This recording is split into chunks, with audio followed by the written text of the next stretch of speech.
Baik, Assalamualaikum warahmatullahi wabarakatuh. Di video kali ini saya akan menjawab pertanyaan dari tugas yang ke-27, yaitu tentang mengamati dari YouTube ya teman-teman. Seperti yang sudah diberikan dari pusat tugasnya tentang mengamati. Nah, di sini ada pertanyaan. Yang pertama itu, kegiatan apa yang harus diprioritaskan motivator dalam membimbakan? Ya betul, dalam membimbakan mengapa dan jelaskan ya teman-teman. Sebelumnya sebelum saya menjawab pertanyaan ini, saya menjelaskan sedikit tentang prioritas ya. Apa sih itu prioritas? Nah, menurut saya prioritas itu adalah urutan kepentingan yang didahulukan, yang diutamakan ya teman-teman. Jadi setiap orang juga pasti mempunyai prioritas utama. Prioritas utamanya kayak prioritas dalam diri itu pasti ada ya teman-teman. Kayak prioritas saya ini harus bahagia dan bisa membahagiakan orang-orang yang ada di sekitar saya. Itu prioritas utama saya. Tapi ketika di Bimba ini kan bimbingan minat baca dan minat belajar anak. Sedangkan di Bimba ini juga mempunyai prioritas utama, yaitu bermain baca-bacaan.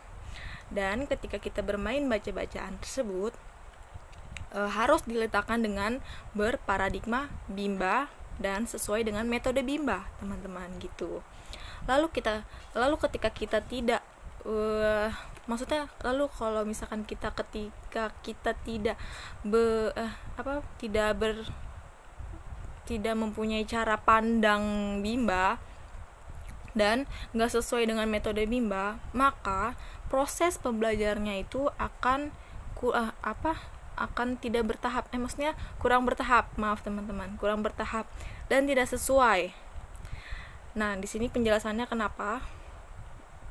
Karena menurut saya main baca-bacaan ini merupakan kata dari Bimba tadi ya teman-teman, bimbingan minat baca dan minat belajar, agar tujuan Bimba tadi bisa tercapai. Nah, tujuan dari Bimba juga kan pasti tujuan utama Bimba itu membuat bahagia ya, yang berdampak bahagia. Tujuannya itu yaitu kita bisa menumbuhkan menumbuhkan minat baca dan minat belajar secara intrinsik. Jadi balik lagi ya teman-teman, sesuai di Bimba ini adalah prioritas utamanya bermain baca-bacaan, dengan tidak lupa juga dengan menggunakan paradigma Bimba dan metode Bimba. Nah, kalau tidak menggunakan metode Bimba dan paradigma Bimba, maka proses belajarnya tidak menyenangkan. Menurut saya seperti itu teman-teman ya. Selanjutnya nomor 2, kapan motivator mengajak anak bermain baca-bacaan dalam proses Bimba distance learning? Waduh, ya.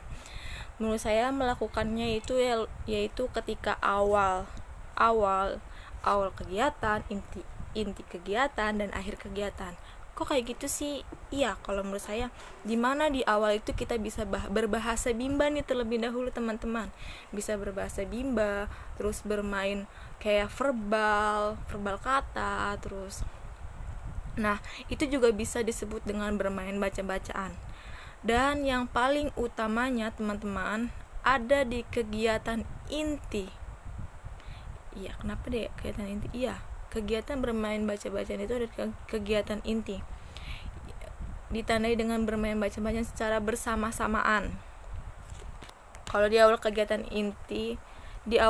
inti masuk kita ajak anak untuk baca-bacaan ya, ajak anak untuk berdialog seperti ini misalnya. Wah kakak, hari ini ibu mau ngajak kakak jalan-jalan ke Taman Safari, tapi kak kalau misalkan kita mau ke Taman Safari, kalau tidak ada tiket kita tidak bisa masuk. Kakak punya tiket berapa nih untuk masuk Taman Safari? Misal si anak tersebut menjawab, wah ibu aku punya 6 tiket. Wah banyak banget kak. Kalau gitu kata penjaganya, kalau misalkan kita tidak membaca tiket tersebut, kita tidak bisa masuk ke Taman Safari tersebut. Jadi kakak harus baca terlebih dahulu ya. Kakak mau baca berapa nih? wah ibu aku mau baca 4. Wah semangat banget nih anak ibu hari ini, rajin ya nak. Seperti itu ya contohnya. Nah kan sisanya itu teman-teman bisa dilanjutkan dengan misalkan penerapan teori bandul ya, teori bandul dimana pusatnya itu balik lagi ke baca-bacaan. Titik utamanya itu titik tengahnya itu adalah bermain baca-bacaan. Jadi kegiatan lain yang lain seperti matematika ataupun mewarnai dan sebagainya itu hanya kegiatan selingan. Kalau menurut saya seperti itu ya. Nomor 3, sudahkah Anda menerapkan kegiatan bermain baca-bacaan dalam proses Bimba DL? Wah, sudah teman-teman. Saya sudah menerapkan waktu pas saya DL setiap hari Senin, Rabu, dan Jumat. Di situ saya menerapkan bermain baca-bacaan secara bersamaan. Dan saya mempunyai 2 murid yang bernama Aksa dan Rindu ya, teman-teman. Dimana maksudnya namanya itu adalah Anggi dan Rafa. Dimana saya baru waktu itu saya baru pertama kali memegang 2 anak, dan di situ saya disuruh oleh mentor saya bermain kegiatan baca-baca secara bersamaan. Nih misalkan gini teman-teman, wah kakak Anggi sama kakak Rafa semangat tidak hari ini? Semangat tuh. Iya, kalau semangat gimana kita keluarin tiket-tiketannya untuk bermain di mana ya kak? Di Ancol. Wah, kakak Rafa tiketnya ada berapa nih? Aku ada 3 bu. Wah keren. Kakak Anggi ada berapa nih? Aku ada. Wah banyak sekali kak. Iya, yuk kita baca bareng-bareng yuk, sama kakak Rafa, sama ibu, sama kakak Anggi juga. Kita mulai ya kak. 1, 2, 3. Misalkan anaknya sudah baca, dan maksudnya dari salah satu anak tersebut udah ada yang selesai.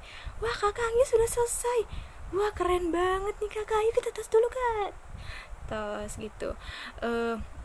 Sebentar ya kak, nanti kita tunggu kakak Rafa dulu ya, biar selesai bacanya, biar kita bisa bermain bareng-bareng di Ancol. Iya bu. Iya. Nah ketika sudah selesai dua-duanya, tidak lupa kita sebagai motivator harus memberikan rewards kepada anak-anak. Mungkin itu contoh ya, sedikit dari saya. Dan selanjutnya sebutkan manfaat dari kegiatan bermain baca-bacaan. Waduh, manfaatnya kalau menurut saya itu dalam segala aspek ya. Yang pertama dari motivator. Dari motivator itu kita bisa mengevaluasi afektif dan kognitifnya si anak dalam bermain baca-bacaan. Motivator juga bisa melihat dan mengevaluasi minat baca dalam diri anak ini, dan minat baca anak ini kayak gimana sih gitu. Apakah si anak ini minat bacanya semakin tumbuh atau tidak gitu ya. Karena untuk mengukur minat baca ini dilihat dari seberapa sering anak mau mengulangi kegiatan membacanya, teman-teman. Manfaat untuk anaknya ya, kalau menurut saya anak menjadi tambah semangat, terus anak akan tumbuh minatnya, dan yang pasti akan berdampak bahagianya karena dia ngerasa wah ini aku mengerjakan modulnya sesuai dengan kemampuan aku gitu loh. Terus bisa menjadi terampil juga karena sering mengulang kegiatan membaca tersebut. Kalau misalkan buat orang tuanya, dari sisi orang tuanya gini ya, mungkin orang tuanya akan senang ya ketika melihat si anaknya ini bermain baca-bacaan secara berbarengan gitu. Senang, terus senang melihat karena anaknya juga semangat, terus senang karena anaknya juga tumbuh minatnya gitu teman-teman. Dan itu juga bisa memberikan contoh ya untuk orang tuanya bagaimana sih cara bermain di Bimba gitu. Terus nomor 5, apa dampaknya jika motivator tidak menerapkan permainan baca-bacaan dalam proses Bimba DL? Wah, selain tadi ada manfaat dan ada dampaknya juga ya teman-teman. Jadi dampaknya itu jika tidak diterapkan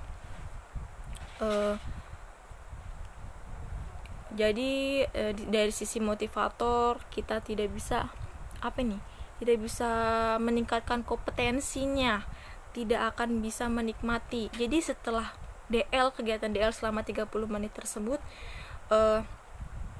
kita kayak ya udah, kita sudah selesai, tapi kita nggak mau nih jadi kayak wah gimana ya caranya besok supaya besok itu kegiatan lebih menyenangkan lagi dari sebelumnya. Jadi kita tidak bisa menjadi seorang pembelajar gitu loh, jadi pasif di situ-situ aja gitu ya teman-teman. Kalau untuk anaknya, pasti anaknya akan merasa cepat bosan ya kalau kita tidak dampaknya ya akan cepat bosan juga. Dan kalau buat orang tua tidak mengetahui kemampuan anaknya itu sampai di mana, terus kayak dia juga jadi kayak gimana ya, iya segitu ya, mungkin itu ya lebih ke kurang mengetahui anaknya seperti ya apa kemampuannya, terus sampai di mana gitu sih kalau menurut saya. Mungkin itu saja yang bisa saya sampaikan di video kali ini. Mohon maaf kalau misalkan saya ngomongnya agak belibet teman-teman, semoga bermanfaat ya yang saya sampaikan. Assalamualaikum warahmatullahi wabarakatuh.